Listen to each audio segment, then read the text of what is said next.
guilty ka. Ano pa ba ang iba pang explanation bakit guilty ka at ayaw mong sundin yung advice ni Atty. Harold Respicio? Formal po natin kinasuhan ni Jerin Harold Paz Respicio. Ito ang Istorya Pinas. Bistado at sablay na ang plano ni COMELEC Chairman George Garcia na manipulahin at dayain ang midterm election 2025 matapos pinakita ng isang IT expert at abogado na si Atty. Harold Respicio kung paano i-hack ang isang voters machine sa COMELEC at pinaliwanag para hindi mangyari ang posibleng pag-hack o pagmanipula ng mga taong masama ang hangarin sa eleksyon 2025 ay dapat sa araw ng eleksyon ay hindi ito lalagyan ng internet connection at gagamitin lang ang koneksyon kung matapos na ma-print at mabilang ang boto saka ito magta-transmit ng record sa national. Ngunit sa linabas na expose ni Atty. Harold ay kumpirmadong kinasuhan siya ni COMELEC Chairman George Garcia dahil sa fake news. Maliwanag pa sa sikat ng araw na meron talagang masamang balak ang mga kampo ni Bongbong Marcos na dayain ang eleksyon dahil napakakampante na nito na mananalo ang kanyang mga kinakampanya ng mga senador. Kaya komento pa ng mga dismayadong madlang netizen, manindigan tayong mamayan, hindi pwedeng dayain ang ating mga boto. Ayaw namin ng namumuno ng bansa na kulang ang malasakit sa taong bayan. Please wag niyong ikulong si Atty. Harold. Dapat iligpit ang mga magnanakaw kasi hindi magbabago ang Pilipinas kung panay kaso tapos makalabas naman. Mas maganda siguro gayahin natin ang North Korea. Ayun, booking ka Garcia, mukha kang pera, sana palitan COMELEC Chairman, kawawa naman ang mga butante. Dapat ngayon pa lang guluhin na yung COMELEC para di makapokus sa mga plano nilang pandaraya. COMELEC na Garcia, huwag mo kami pagurin pagpunta sa mga voting precinct at dadayain mo lang, baka mapuno ang aming mga salop at kalusin ka namin ng buhay. Tama lang talaga ang mga sinabi mo, Atty. Harold. Nabuking kasi ang mga plano nila, kaya galit na galit. Ganun talaga ang reaksyon ng isang nabuking ang masamang plano. Halata talaga na may masamang balak ang COMELEC. Ang linaw ng paliwanag ni Atty. Harold. Mabuhay po kayo. Gusto ko lamang pong i-address yung statement ng COMELEC ngayong araw na ito kung saan sinasabi nila na Atty. Harold Respicio, fake news ka kasi nagtatransmit lang naman ng data ang COMELEC pagkatapos ng printing ng election return.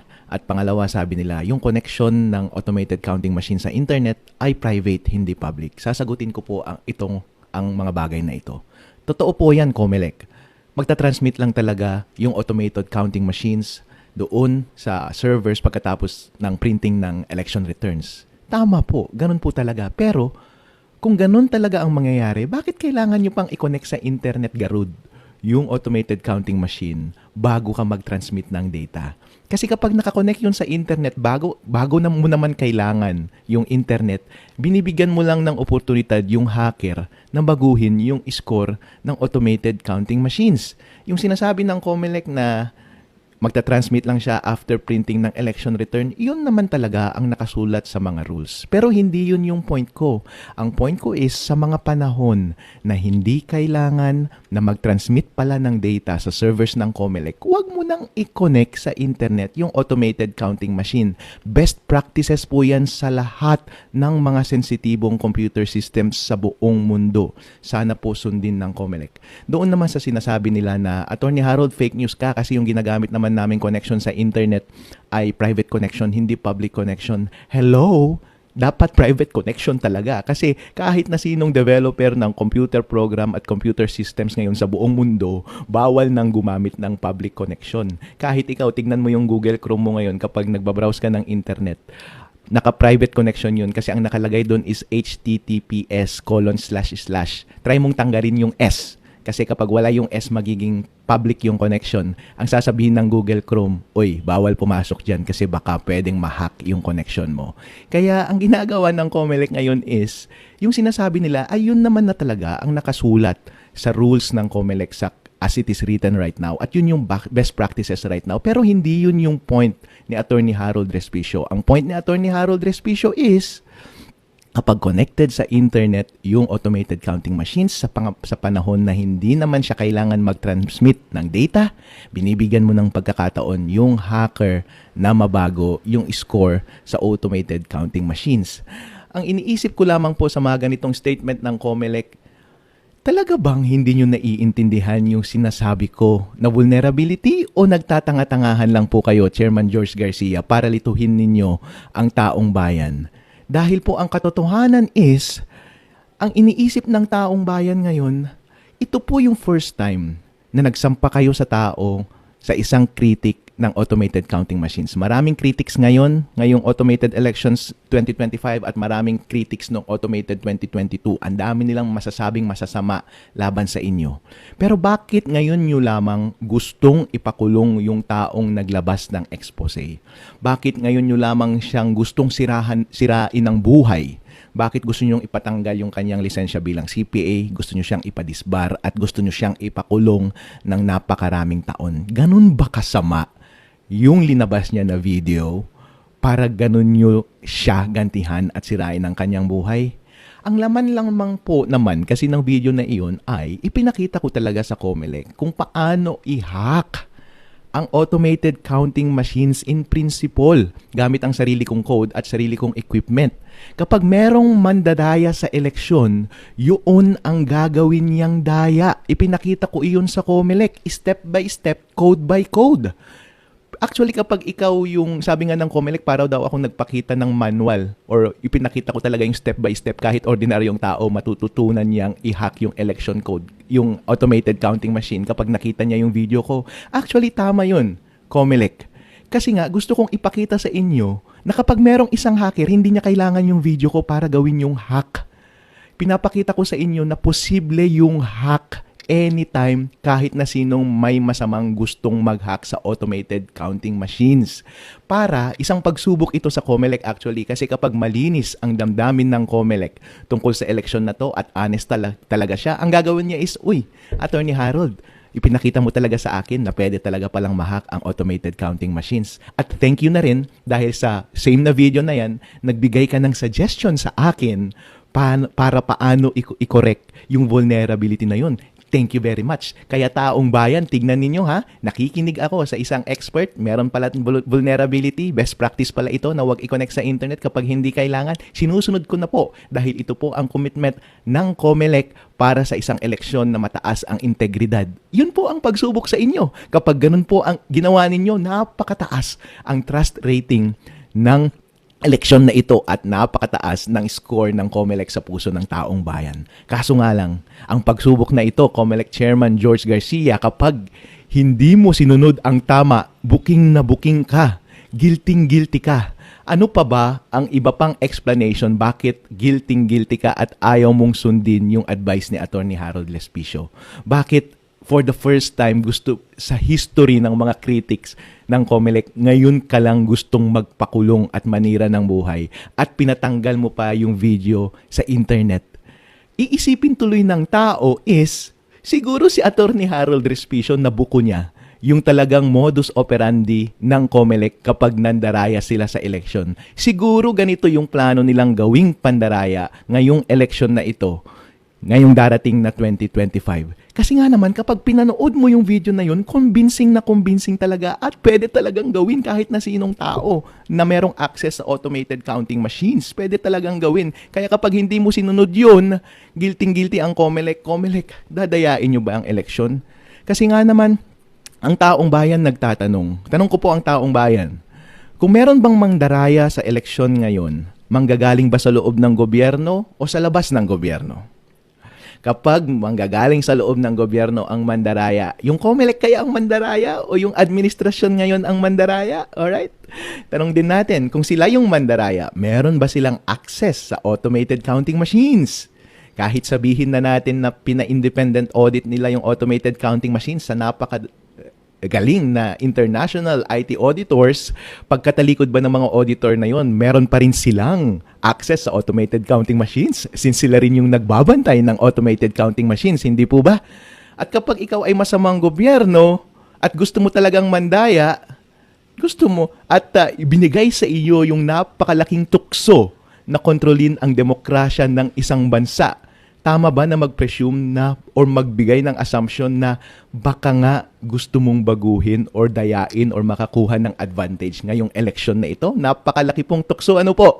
Kaya kung iisipin natin, ang basic principle ng lahat ng gadget. Di ba kapag may cellphone ka or laptop ka, dalhin mo sa Green Hills, kaya nilang baguhin ang source code niyan kahit merong password. Kasi basic principle yon sa internet security na kahit na anong computer gadget, kasama na ang automated counting machine, basta meron kang access sa machine, pwede mong baguhin ang source code kahit nakatalikod na or kahit tapos na ang audit. So, since ang gobyerno ang gumagwardya ng automated counting machines at sila yung pwede mong paghinalaan na gagawa ng kalokohan ngayong darating na eleksyon, meron ba silang kakayahan na baguhin yung source code ng automated counting machines na wala tayong kaklu-clue?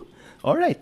Kaya maganda po na on the day of election, i-assume natin na nakurap yung source code ng automated counting machines. Wala kasi tayong magagawa dun eh. Kahit anong kembot natin, hindi natin mababantayan yung automated counting machines 24/7 at kada segundo. Kaya ang dapat na lang natin gawin is kapag corrupted man yung source code ng automated counting machines at meron siyang highway na create or daanan para sa isang hacker o masamang tao na baguhin or makipag-usap or magbigay ng instruction doon sa makinang iyon, wag tayong pumayag na ma-access yung highway na iyon. At ang tanging paraan lang para magawa yan ay wag mong i-connect sa internet yung automated counting machines. Kasi kahit corrupt yung code niyan, kapag hindi naman siya na-access ng masamang tao sa labas, wala ring silbi. Malamang ang gagawin na rin ng gobyerno or ng masamang tao na gustong baguhin ang source code noon, syempre hindi siya masyadong obvious. Kapag hindi na makakonect yung masamang tao na gustong baguhin yung resulta ng election, ang gagawin niya na is pababayaan niya na yung makina na maglabas ng totoong resulta. Kaya importante na habang nagbobotohan tayo on the election day at bago mag-print ng election return, sana hindi muna siya connected sa internet. Para, yun nga, hindi maka-access yung masamang tao at baguhin niya yung score sa loob ng automated counting machines. Tandaan po ninyo, ang score sa loob ng automated counting machines ay hindi nakikita. Saka mo lamang yan makikita ng mga watchers pagka-print ng election return. Kaya importante na bago mag-print ng election return, walang access sa internet yung automated counting machines kasi yun lamang yung first time na makikita natin yung final score pagka-print ng election return at magugulat ka na lang na yun ang resulta.